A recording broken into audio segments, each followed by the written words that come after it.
कुछ जैसे बच्चों के जैसे लक्षण होते हैं, इसमें शुरू में किसी बच्चे को सर्दी खांसी हो सकती है, पेट में दर्द या दस्त हो सकते हैं और हाथ या पाँव में और थोड़ा मुंह के किनारे या मुंह के आसपास छाले आते हैं। संक्रामक बीमारी है, हाथ लगाने से इनसे क्लोज संपर्क में आने से ये फैल सकता है। घर में मान लीजिए 2 या 3 बच्चे हैं और एक बच्चे को हुआ है, तो उस बच्चे को जब तक पूरे छाले फीवर ठीक नहीं होता बाकी बच्चों से थोड़ा अलग रखें। जैसे ये खाली जैसे सुनने में आ रहा है बच्चों को हो रहा है, तो क्या ये बड़ों को भी होने का खतरा है इसमें? एक्चुअली जैसे ज़्यादातर वायरल इन्फेक्शंस होते हैं, हम मान के चलते हैं कि अगर आपको कभी नहीं हुए, इम्यूनिटी आपकी नहीं है, तो किसी को भी हो सकते हैं। तो बचपन में संक्रमण थोड़े हल्के रूप में, किसी को थोड़े ज़्यादा, हम सभी को हुए होंगे कभी ना कभी, तो धीरे धीरे इम्यूनिटी आ जाती है। इसलिए हमें बड़ों में, एडल्ट्स में नहीं देखने को मिलते कि अभी कोई वैक्सीन भी नहीं है, इसका कोई ऐसा एंटीवायरल इलाज भी नहीं है।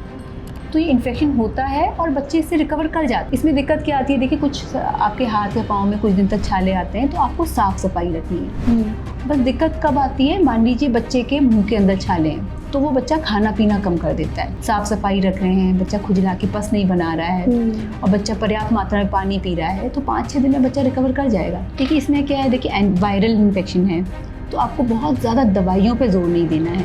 बुखार आने पर पैरासीटामोल देना है, अगर खुजली हो रही हो तो सेट्रिजीन, लिवोसेट्रिजीन देना है, छालों में आप कैलामाइन लगा सकते हैं और पानी देना है, हाइड्रेशन मेंटेन करना है, साफ़ सफाई रखनी है। तो इतना मुश्किल नहीं है और घबराना नहीं है। नमस्कार, आप देख रहे हैं न्यूज़ 31 और मैं हूं आपके साथ किरण। जैसा कि आप सभी जानते हैं, पूरे देश में जो है टोमेटो फ्लू नाम का एक जो संक्रमण है वो फैल रहा है।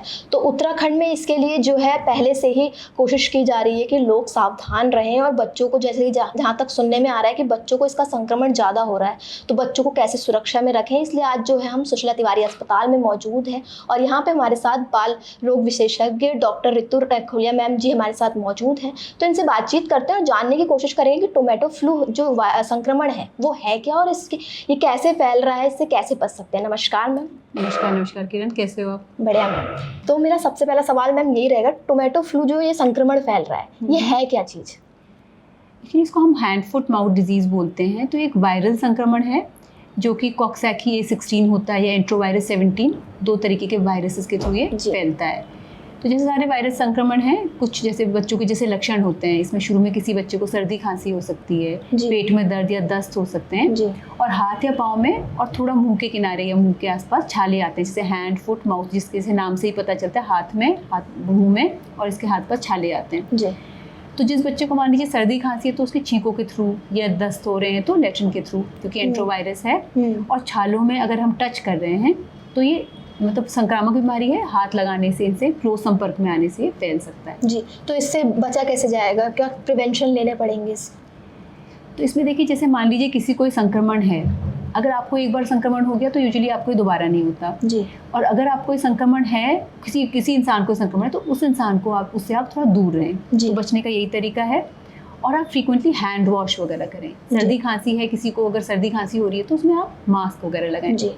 फ्रीक्वेंट हैंड वॉशिंग इसमें बहुत ज़रूरी है, क्योंकि आप छाले को हाथ लगाते हैं, फिर आपने 10 सर्फेस को हाथ लगाया, फिर किसी और ने वहाँ पर हाथ लगाया, या फिर किसी बच्चे को, आपके घर में किसी को टॉयलेट मतलब ये हैंड फुट माउथ डिजीज़ है, आपने उसका मल मूत्र वगैरह, पॉटी वगैरह साफ़ करवाई, डायपर हैंडल किया, तो उसको उसके बर्तन हैं, बेडशीट से आप अलग रखें, उसको हैंडल करने के बाद आप हाथ धोएं।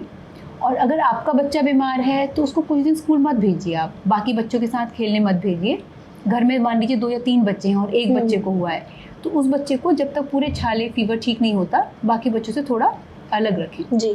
और आपका अगर आसपास किसी बच्चे को ऐसा संक्रमण है तो उसके साथ अपने बच्चे को ना जाने दें। तो 4-5 दिन में बच्चा रिकवर कर जाता है, और अगर आप उस दौरान आप उसके कांटेक्ट में नहीं आए तो आपको ये संक्रमण नहीं होगा जी। जैसे ये खाली जैसे सुनने में आ रहा है बच्चों को हो रहा है, तो क्या ये बड़ों को भी होने का खतरा है इसमें? एक्चुअली जैसे ज़्यादातर वायरल इन्फेक्शंस होते हैं, हम मान के चलते हैं कि अगर आपको कभी नहीं हुए, इम्यूनिटी आपकी नहीं है, तो किसी को भी हो सकते हैं जी। पर यूजुअली इंडिया में क्या होता है, जैसे आपको बचपन में संक्रमण थोड़े हल्के रूप में, किसी को थोड़े ज़्यादा, हम सभी को हुए होंगे कभी ना कभी, तो धीरे धीरे इम्यूनिटी आ जाती है। इसलिए हमें बड़ों में, एडल्ट्स में नहीं देखने को मिलते, क्योंकि इतना कॉमन इन्फेक्शन है ये कि ज़्यादातर लोगों में इसकी इम्यूनिटी रहती है, इसीलिए छोटे बच्चों में होते हैं और जब तक वो बड़े होंगे उनमें इम्यूनिटी आ जाएगी जी। तो उसमें वो संक्रमण नहीं मिलता, क्योंकि इसकी अभी कोई वैक्सीन भी नहीं है, इसका कोई ऐसा एंटीवायरल इलाज भी नहीं है। तो ये इन्फेक्शन होता है और बच्चे इससे रिकवर कर जाते हैं, बहुत अच्छा रिकवर करते हैं जी। तो एक बार आपको इन्फेक्शन हुआ दोबारा नहीं होगा। तो छोटे बच्चों को होता है, बड़े होने तक इम्यूनिटी आ जाती है। जैसे अभी पूरे देश में हो रहा है, उत्तराखंड में भी पहले से सिक्योरिटी जो है की जा रही। अगर किसी बच्चे को हो जाता है, उसके बाद अगर उसको हॉस्पिटल लाते हैं, तो आप लोग उससे कैसे डील करते हैं? Actually hand foot mouth disease में हमने देखा कि बच्चे को फीवर भी सिर्फ 2 या 3 दिन रहता है, किसी को 4 दिन रहेगा, तो फीवर बहुत ज़्यादा इशू नहीं रहता है। बच्चे इसमें बहुत सीरियस भी नहीं होते हैं जी। तो बच्चों को भर्ती करने की ऐसा नौबत नहीं आती है जी। और माँ बाप ने इतना घबराना भी नहीं है। इसमें दिक्कत क्या आती है, देखिए कुछ आपके हाथ या पाँव में कुछ दिन तक छाले आते हैं, तो आपको साफ़ सफाई रखनी है। बस दिक्कत कब आती है, मान लीजिए बच्चे के मुंह के अंदर छाले हैं, तो वो बच्चा खाना पीना कम कर देता है, तो उसमें थोड़ी दिक्कत आती है क्योंकि निगलने में बच्चे को पेन होता है जी। तो या तो आप छाले में कोई दवाई लगाएं या पैरासीटामोल का सिरप दें, और खाना बच्चा कम भी खा रहा हो, उसको आप इतना ORS है, तरल पदार्थ देते रहें कि बच्चा डिहाइड्रेट ना हो। जी। तो खूब पानी दीजिए। बच्चा हर 5-6 घंटे में अगर यूरिन पास कर रहा है तो 3-4-5 दिन में बच्चा रिकवर कर जाता है जी। और 6-7 दिन में तो सारे छाले वगैरह सभी ठीक हो जाते हैं। तो आपको बस टाइम निकालना है और बच्चा उसके बाद रिकवर कर जाता है। इस दौरान अगर बच्चा खाना पीना थोड़ा कम भी खा रहा है, पर इतना खा रहा हो कि बच्चे की एक्टिविटी अच्छी है जी, और इतना बच्चा पानी पी रहा हो कि हर 5-6 घंटे में खुल के पेशाब कर रहा हो जी, तो उतने 5-6 दिन में बच्चा रिकवर कर जाता है। इसका कुछ ऐसा इलाज भी नहीं है और कोई बहुत ज़्यादा कॉम्प्लिकेशंस भी इसमें ज़्यादातर देखने को नहीं मिलते, प्रोवाइडेड आप बच्चे का साफ़ सफाई रख रहे हैं, बच्चा खुजला की पस नहीं बना रहा है और बच्चा पर्याप्त मात्रा में पानी पी रहा है, तो 5-6 दिन में बच्चा रिकवर कर जाएगा। जी। जैसे कहा जा रहा है कि 1 साल से लेके 9 साल के बच्चों को ये डिजीज़ हो रही है, तो जैसे बच्चे छोटे होते हैं उनकी केयर करना बहुत ही मुश्किल होती है, तो इसमें पेरेंट्स कैसे उनको डील करें, कैसे संभालें? देखिए इसमें क्या है, देखिए वायरल इन्फेक्शन है तो आपको बहुत ज़्यादा दवाइयों पे जोर नहीं देना है। बुखार आने पर पैरासीटामोल देना है, अगर खुजली हो रही हो तो सेट्रिजीन लिवोसेट्रिजीन देना है, छालों में आप कैलामाइन लगा सकते हैं और पानी देना है, हाइड्रेशन मेंटेन करना है, साफ़ सफाई रखनी है। तो इतना मुश्किल नहीं है और घबराना नहीं है। काफ़ी बार ये होता है कि हम लोग बहुत सारा जैसे माता है या फिर कुछ और बीमारी समझ के कभी चिकन पॉक्स मान के माँ बाप परहेज़ कर लेते हैं। हाँ। तो ये भी नहीं खाना है, तो बच्चा मान लीजिए आपको लगता है फ्रूट्स खा ले रहा है या फिर दूध दही जो जिसमें मिर्च कम लगती है वैसा बच्चा खाना खाता है, तो हमारे इसमें भी कभी कभी कुछ भ्रांतियाँ होती हैं कि माता है तो हमें बच्चे को फ्रूट्स नहीं देना है, पानी गर्म ही देना है और आप जैसे दही वगैरह नहीं देना है। तो बच्चा जो मांग रहा है हम खाना नहीं देते हैं, तो फिर कुछ हमारे परहेज और ऐसा फिर उबला खाना दे रहे हैं, तो बच्चा काफ़ी बार बीमारी में बहुत बॉइल्ड खाना नहीं खाना पसंद करता जी। तो इसमें बस ये है कि हमारी भ्रांतियाँ इतनी ना हो।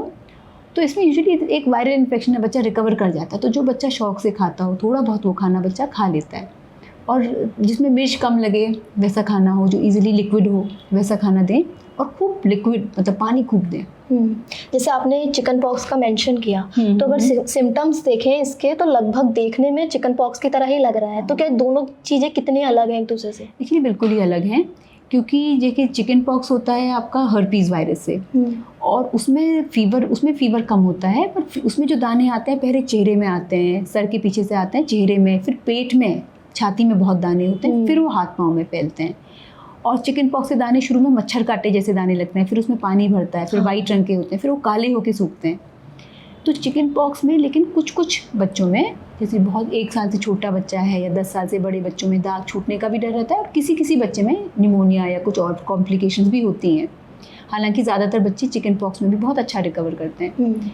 पर आप इसमें देखेंगे कि पेट और छाती में ज़्यादातर दाने नहीं आते हैं, वो सिर्फ हाथ या पाँव में होते हैं। अच्छा। और पाँव में ऊपर तक आ सकते हैं और फेस में भी, पूरे फेस में यूजुअली नहीं होते हैं, फेस के आसपास थोड़े से, मुंह के आसपास होते हैं, मुंह के अंदर होते हैं छाले, तो इसके दाने थोड़े अलग होते हैं। अगर किसी को डाउट हो तो अपने डॉक्टर को ज़रूर दिखा लें, तो आपके पीडियाट्रिशियन ज़रूर इस चीज़ को डायग्नोज कर पाएंगे। तो अलग हैं। चिकन पॉक्स में हम लोग दवाइयाँ कुछ देते हैं और हैंड फुट माउथ के लिए ऐसा कोई अभी एंटीवायरल नहीं है, तो अपने मन से प्लेन फार्मासिस्ट के पास जाके ज़्यादा दवाइयाँ देके कभी कभी दिक्कतें ज़्यादा हो जाती हैं, फिर बच्चा उन दवाइयों से उल्टी करने लगता है। तो आप अगर डाउट हो तो किसी डॉक्टर को दिखाएं, डॉक्टर्स के लिए कोई मुश्किल चीज़ नहीं है, बिल्कुल अलग सिम्टम्स होते हैं, हम इजीली डायग्नोज कर लेते हैं। अच्छा, जो टोमेटो फ्लू है ये सीजनल होता है, इससे पहले भी होता है या अभी नया वायरस आया है? नहीं, तो काफ़ी सालों से होता है। तो यहाँ पर इनफैक्ट इसीलिए शायद हमारे डिस्ट्रिक्ट में इतना ज़्यादा आप देखेंगे अचानक से इतना नहीं आया, हर साल आते ही हैं। तो पिछले 4-5 सालों से तो काफ़ी संक्रमण, मतलब काफ़ी बच्चे देख ही रहे हैं, हम आते हैं, लेकिन एक साथ बहुत ही सारे आए हों ऐसा इस रीजन में तो इतना ज़्यादा भी नहीं है। और बच्चे बहुत अच्छा रिकवर करते हैं, 5-6-7 दिन में बच्चे रिकवर कर जाते हैं। बस पेरेंट्स घबराएं नहीं, जी। साफ सफाई रखें और इतना ज़रूर देखें कि अगर आपका बच्चा बीमार है तो उसे कुछ दिन घर में रखें, तो आप आसपास नहीं फैलाते। घर में एक बच्चा बीमार है, उसको बाकी बच्चों से उसके कपड़े बर्तन वगैरह कुछ दिन थोड़ा दूर रखें, तो फिर सबको नहीं फैलता। जैसे पूरे प्रदेश में अगर मैं उत्तराखंड की बात करूं तो अभी जैसे अब न्यूज़ के ज़रिए या सोशल मीडिया के ज़रिए सबको पता चल रहा है धीरे धीरे, तो जो पेरेंट्स पैनिक हो रहे हैं क्योंकि छोटे बच्चों को हो रहा है, तो जो पैनिक हो रहे हैं उनको क्या एडवाइस देना चाहेंगे आप? बस यही कहना चाहेंगे कि पहले अगर आपका बच्चा बहुत सुस्त हो रहा हो या खाना पीना बिल्कुल छोड़ दे रहा हो तो आप ज़रूर डॉक्टर को दिखा लें। पर हैंड फुट माउथ में इतना घबराने वाली बात नहीं है। बच्चे बहुत सीरियस हों ऐसा हमने कहीं देखा नहीं है जी। बहुत अच्छा रिकवर करते हैं। तो इसमें आप अगर बच्चे को हो भी गया हो तो इतना घबराएं नहीं जी। और कहीं आपको डाउट हो रहा हो कहीं माता तो नहीं है, चिकन पॉक्स तो नहीं है, तो डॉक्टर को दिखा लें आप। और बेसिक हम सारा संक्रामक बीमारी में जो ध्यान रखते हैं, जैसे कोविड के टाइम पे हमने सब लोगों ने बहुत अच्छी आदत आई थी, सब पेरेंट्स भी हमने देखा तुरंत सैनिटाइज करते थे, हाथ धोते थे टॉयलेट से बाद, हाथ खाना खाने से पहले। तो ये इस चीज़ का हाइजीन मेंटेन करें तो काफ़ी हद तक इसको संक्रमण को भी सब जगह फैलने से रोक सकते हैं। और बच्चा अगर बीमार है तो बहुत ज़्यादा दवाइयों की इसमें ज़रूरत नहीं है, क्योंकि ना इसमें टीकाकरण है ना हमारे पास कोई स्पेसिफिक एंटीवायरल है और हमारी बॉडी उससे रिकवर कर जाती है। तो आपको उतना टाइम निकालना है, 5-6-7 दिन आप बच्चे को इतना लिक्विड ओरल देते रहें। और अगर फीवर है या दर्द है तो पैरासीटामोल का सिरप दें, तो बच्चे रिकवर कर जाते हैं, घबराना नहीं है इसमें। जी। बहुत बहुत धन्यवाद मैम। थैंक यू किरण। तो ये सुनिए आपने मैम की बात, मे बी आपके जो सारे क्वेश्चंस हैं वो क्लियर हो गए होंगे, पता चल गया होगा। इतना घबराने वाली बात नहीं है। जो पेरेंट्स अगर ये सुनकर थोड़ा बहुत पैनिक हो रहे हैं क्योंकि छोटे छोटे बच्चे हैं, उनको कैसे कंट्रोल करना है, कैसे उनको संक्रमण से दूर रखना है, तो आपको सवाल के जवाब जो है वो मिल गए होंगे। आशा करते हैं कि आपको इन मैम के थ्रू जो है सारे आंसर्स मिल गए होंगे और आप ज़्यादा पैनिक नहीं करेंगे। और ये उत्तराखंड में अभी जो है इसकी सिक्योरिटी है, जो देखा जा रहा है संक्रमण सारी जगह जो है स्ट्रिक्ट रूल जो है फॉलो किए जा रहे हैं। तो इस रिपोर्ट में इतना ही। धन्यवाद।